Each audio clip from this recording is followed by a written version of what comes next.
Sir आरक्षण के खिलाफ कई लोग उतरे हुए हैं सर, कैसे देख रहे हैं? आरक्षण समाप्त करने की मांग कर रहे हैं। अभी उसके बारे में मैं बहुत पता नहीं है, क्योंकि अभी हम लोग एक शो कर रहे हैं और शो में ही व्यस्त है। पर हम जानकारी करेंगे उसके बारे में, फिर बताएंगे आपको। सर भोजपुरी बवाल है तो हाँ, आरक्षण वही को वही वही दोबारा कर लाया रहे गया हैं। है, जी सर जी उसका जी। प्रमोशन भी है सर। लेकिन जिस तरीके से भोजपुरी बवाल का प्रोमो देखा जा रहा है सर, उसमें आपको तेज प्रताप यादव ने घटिया इंसान करार दिया है हाँ। सर, कैसे देख रहे हैं उनके?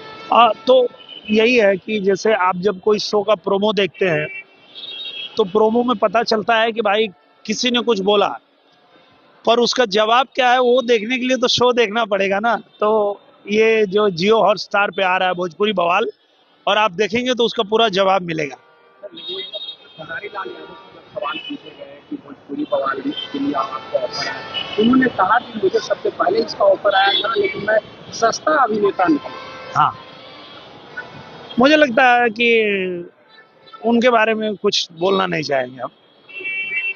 और बताइए, और कुछ बात हो तो। राहुल गांधी ने कहा है कि सर मनुस्मृति जो है वो महिलाओं को दबाने के लिए कार्य करती है। मनुस्मृति जो है वो महिलाओं को दबाती है। पहले पढ़े ना, उनको पढ़ना चाहिए। पहले बिना पढ़े उनको कुछ भी बोलना है तो बात अलग है। और मुझे लगता है कि जब तक जिस विषय पर कोई जानकारी नहीं हो तो नहीं बोलना चाहिए। अभी आपने मुझसे पूछा पहले ही आरक्षण के विषय पे, मुझे नहीं जानकारी थी तो मैंने एक्सेप्ट कर लिया। मुझे नहीं पता है, अब मैं पता करूंगा तो बताऊंगा। तो वैसे ही राहुल गांधी जी अगर कुछ बोलते हैं तो पहले उसके बारे में पता करना चाहिए, पढ़ना चाहिए।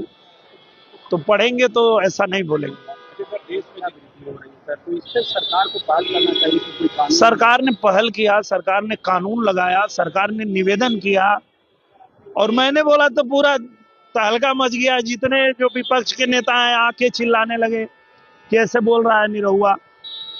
पर सरकार ने तो कहा कि भाई दो ही बच्चे पैदा करिए, दो ही रहेंगे तो अच्छा रहेगा।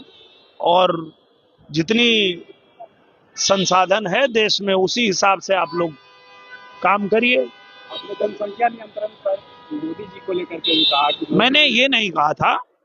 मैं जो बात कहना चाह रहा था तो वही बात है कि अब फिर वो बात कहूंगा, फिर वही खाली उतने काट के चलेगा, तो उस विषय में बार बार बोलने का कोई मतलब नहीं है।